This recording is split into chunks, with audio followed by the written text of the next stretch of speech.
mercado. Entonces, estuvieron solo un año y se dejaron de fabricar. Que esas son las que ahora se conocen como las famosas Kenner, que alcanzan unos precios bastante altos, altísimos, digamos, para lo que es una muñeca de fábrica, pero como solo fue una tirada, pues son ahí como las diosas, ¿no?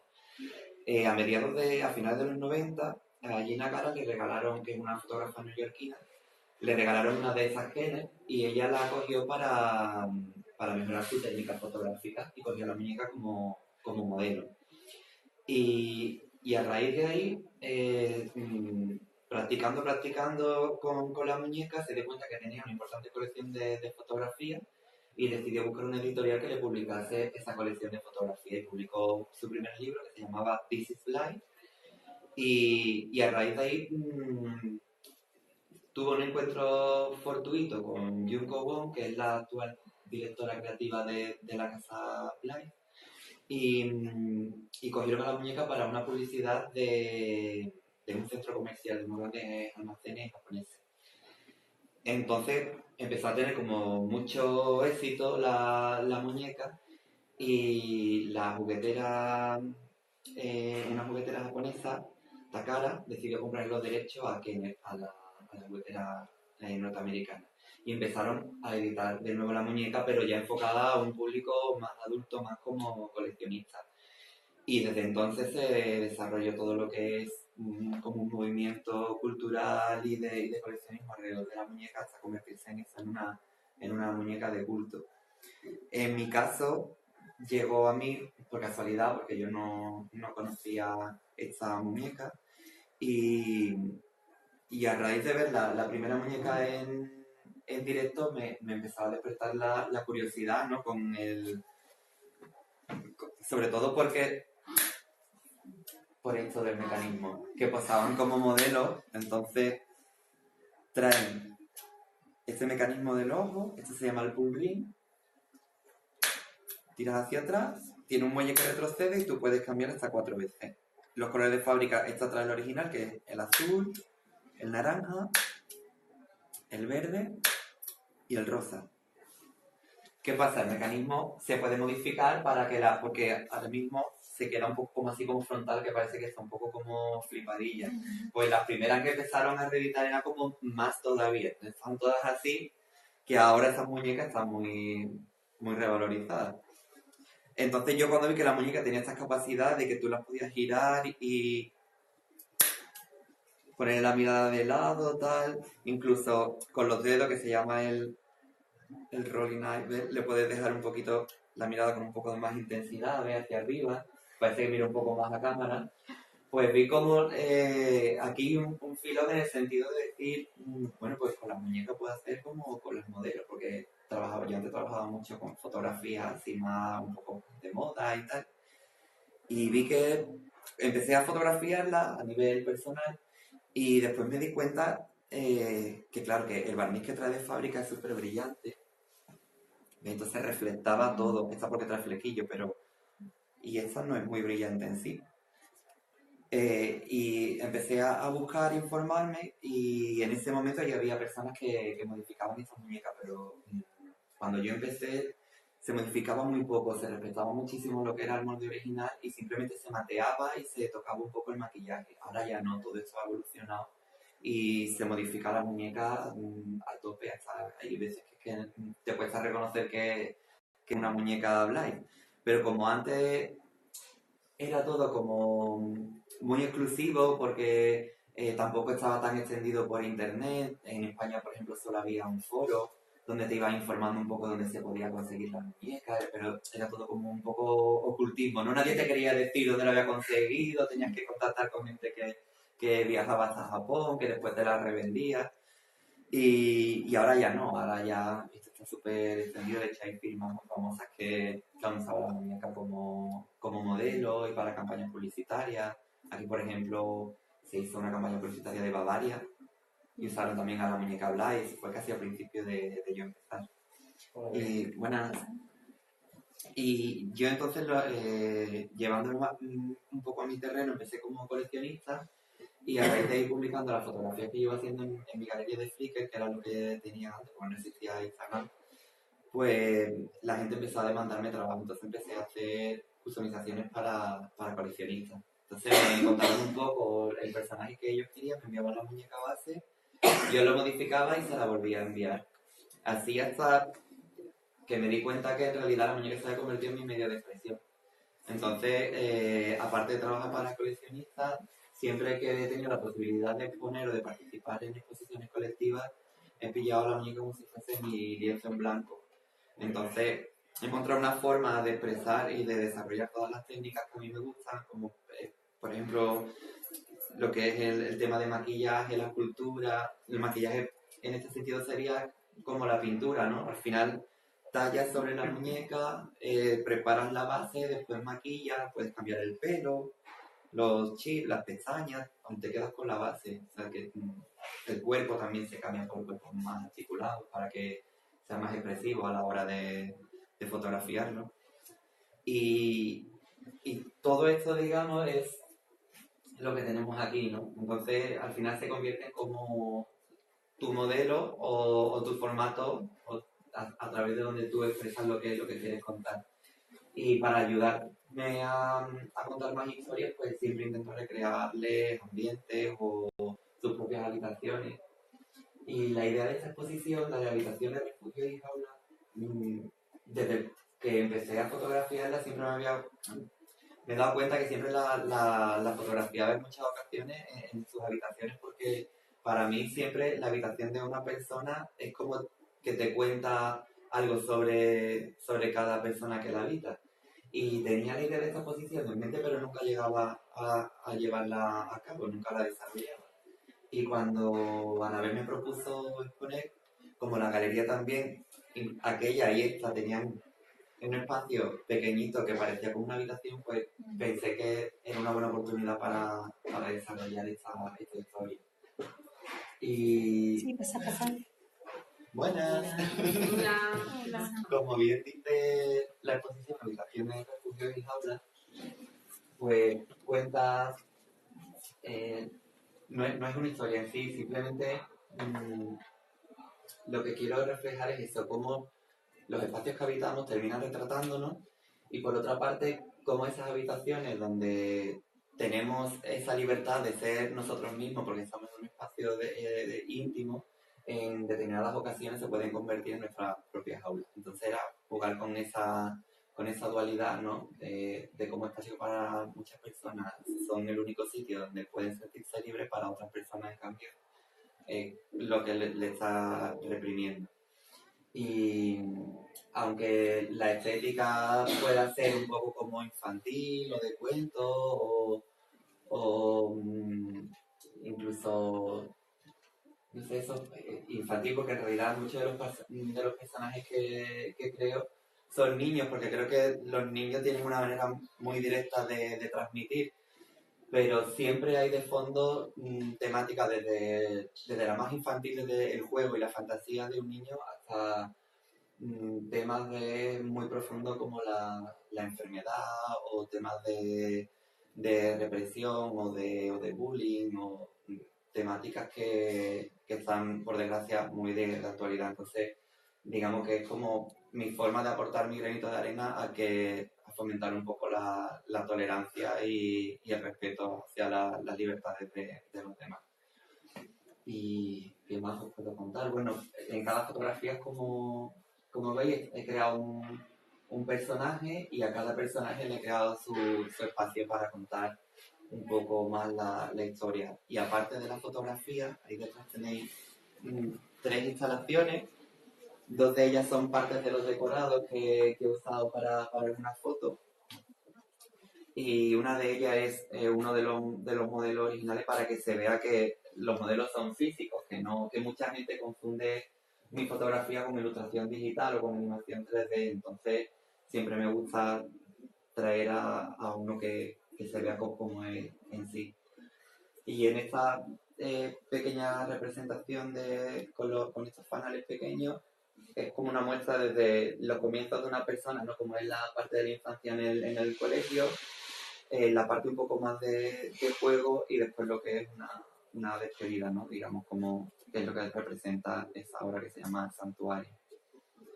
Y haciendo un recorrido, por decirlo de algún modo, tenemos desde temáticas, desde lo más infantil, que es lo que estaba comentando antes, pero que también tiene un trasfondo de cómo niños que a lo mejor no tienen hermanos, y es algo que yo he hecho mucho de menos, ¿no? El que los niños sepan jugar con su propia imaginación, ¿no? Entonces, esta foto, por ejemplo, es un poco denuncia a cómo ahora estamos con los niños, lloran, tablets, teléfonos, y entonces lo que he querido representar es a una niña que está sola en su habitación, pero sin embargo ella se imagina ese mundo de fantasía y le está leyendo un cuento a los peluches que tiene. Entonces ella ya los ha dotado de vida y se los imagina junto a ella.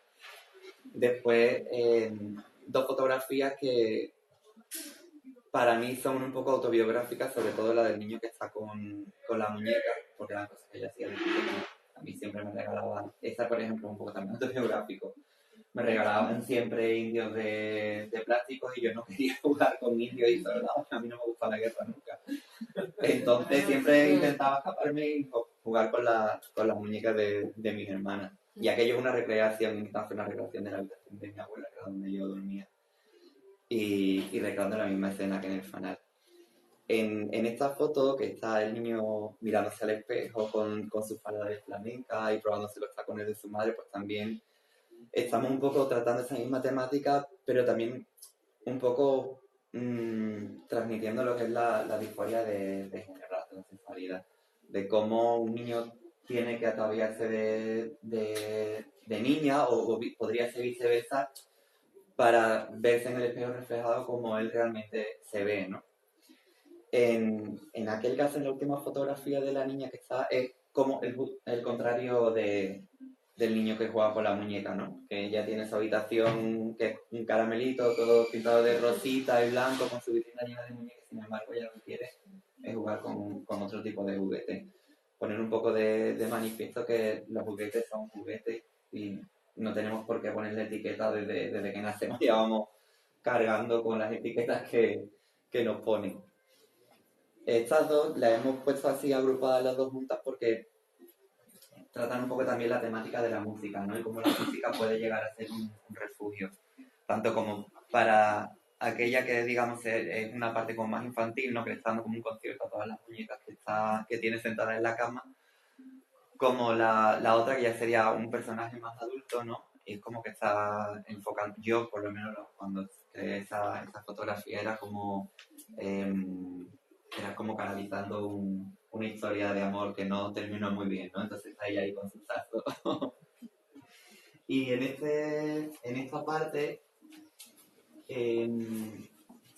digamos que me lo llevo un poco más a la parte ya como más adulta, ¿no? A excepción de la fotografía del centro y esta que repite un poco la misma historia que la primera, ¿no? Es una niña que está jugando en su habitación, pero con ella misma, con los recursos que tiene a mano. En la fotografía del centro, por ejemplo, que está muy claro, ¿no? Como una habitación se puede convertir en jaula, el no poder disfrutar del exterior, en la pecera que aparece también un poco como símbolo, ¿no? Del estar enjaulado y como la habitación, aunque a ella le sirva como de escudo, pero para ella no es un escudo, para ella es una jaula. Después, en esta otra, por ejemplo, hablo un poco sobre cómo nos estamos un poco deshumanizando, ¿no? Que muchas veces estamos en familia y estamos solo pendientes del teléfono, de internet, de las redes sociales, y ella está ahí metida en su habitación sin echar cuenta nada, está un poco hecha un desastre, ¿no? Tiene el patinete por ahí, la ropa tirada, el zapato por debajo de la cama, y lo que tiene está con el ordenador a tope. Este, por ejemplo, es el caso contrario.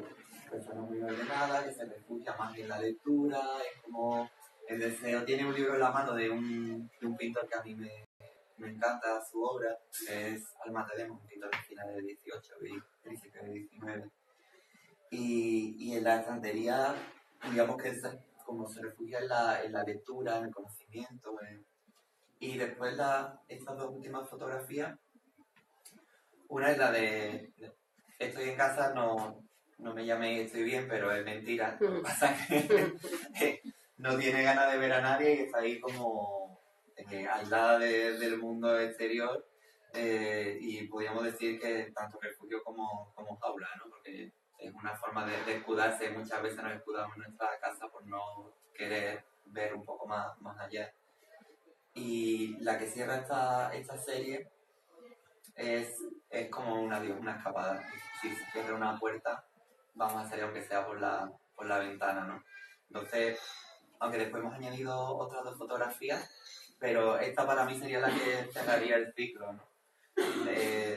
La lectura de la exposición, el cómo cuando algún espacio no nos agobia, no está mal el hacer lo de borrón y cuenta nueva y salir un poco huyendo. Y no sé si queréis preguntar algo más sobre el proceso, porque me he liado a hablar y no sé si en realidad me he explicado bien o no. Si queréis tener alguna curiosidad por saber algo. Bueno, esta Te has explicado muy bien, ¿eh? Muchas gracias. Que vosotras no sabéis, me he traído una muñeca de fábrica, ¿vale? Sí. Que es el molde sin tallar ni nada, para que vean cómo... Vale, cómo así es la recibes tú, ¿no? Claro, así la recibo yo. Esta es original, este modelo se Sí, llamaba sí. Guava, por eso traía el pelo rosa. Y esos son los colores que traen originales. Aquí ven. El rosa, el azul, el naranja y el verde. Después, el proceso creativo, en realidad, a mí, que creo que no lo he contado, cuando me llega la muñeca, lo primero que hago es desmontarla, lijo, quito todo el maquillaje de fábrica y empiezo a tallarla con la parte de escultura. Tengo unos 3 milímetros de grosor en lo que es la parte de la pieza delantera para esculpir. Entonces hay que trabajar con cuidado porque no podemos cargar la muñeca. Una vez que está terminado, lo que hago es volver a lijar para eliminar todo el rastro de las herramientas que he usado, que normalmente son bisturí, también el rascador bruñidor de grabado, también lo uso. Y después la Dremel, usando distintas puntas para tallarla. Una vez que está lijada, que está la superficie completamente lisa y porosa, empiezo a maquillarla. Entonces yo para el maquillaje lo que uso es las tizas de pastel, las reduzco a polvo, maquillo con eso y después con acuarela, cuando quiero hacer las cejas o algo que son más a trazos de pincel. Voy desde una gama muy neutra y voy dando capas de barniz para ir sellando y después vuelvo a insistir de nuevo hasta que consiga la saturación de color que yo quiero. Y una vez que está terminado el maquillaje, siempre cambio las piezas del ojo porque intento poner ojos que sean más naturales, las pestañas y el pelo también, casi siempre termino usando pelos más naturales. No sé, que el personaje sea un poco más fantástico o que sea, no sé, en plan algo más urbano o más que lo pueda asimilar como por ejemplo ahora que está muy de moda el ponerse el pelo de color, ¿no? Pero siempre intento coger pelos más naturales o coger materiales como por ejemplo este, que es lana natural, o pelo natural, o pelo de animal. He usado, vamos, dentro del tema de la customización hay una gama infinita de tipos de pelo. Y esta se divide en 4 piezas, digamos, aparte del cuerpo, la parte delantera, que aquí veis la unión. Esta es la trasera, que esta es de las que se puede desmontar bien, porque los primeros que volvieron a editar había que despegar la muñeca por completo y a veces saltaba el plástico por todas partes. Esta ya, digamos que lo hicieron un poco enfocado más a los que trabajábamos la customización. Entonces quitar los tornillos, separa estas 2 piezas y después la parte de la cabeza sale por otra parte que se llama el dome, que es una pieza dura, y sobre esa pieza dura se apoya todo lo que es el pelo, que es como una pieza de goma así como si fuese media pelota, donde va cosido todo el pelo. Entonces cuando queremos quitar el pelo, vamos quitándolo desde dentro y después vamos cosiendo de nuevo. Hay distintas técnicas, el coserla como está cosido aquí la original, que se llama plug by plug, vas insertando mechón a mechón y dentro vas haciendo como una cadeneta para unirlo todo. Yo, por falta de tiempo, no practico esa técnica, en eso sí soy un poco más práctico, entonces compro ya el pelo que viene con una tira de fleco, viene cosido y lo que hago es voy cosiéndolo así alrededor de la cabeza. Y después ya dependiendo de cada personaje, pues le da una intensidad a otra, un estilo de vestuario u otro. Y ahí depende de la historia como tú lo quieras montar. Y en torno a la muñeca, pues se ha creado como, digamos, un mundo muy grande, tanto de arte como de artesanía. Porque desde las personas que trabajan haciendo zapatos, bolsos, los complementos de ropa, de todo, vamos, que se hace de todo.